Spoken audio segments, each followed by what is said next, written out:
अनि यो कविता यसरी सुरु हुन्छ।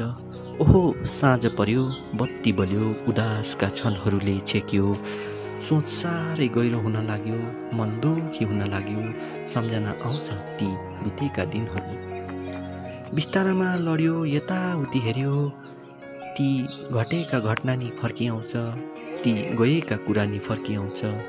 आफ्नो विचार, आफ्नो दुनियाँ छ। ओहो साँझ पर्यो, बत्ती बल्यो, छिमेकीका घरमा कुकरका सिटी लाग्न थाल्छ।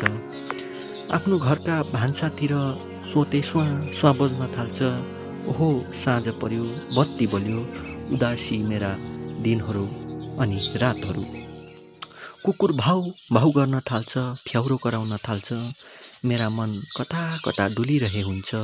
ओहो साँझ पर्यो, ओहो साँझ पर्यो, बत्ती बल्यो, उदासका क्षणहरूले छेक्यो, सोच साह्रै गहिरो हुन लाग्यो, मन दुखी हुन लाग्यो। धन्यवाद। यो कविता यतिमै म अन्त गर्दछु।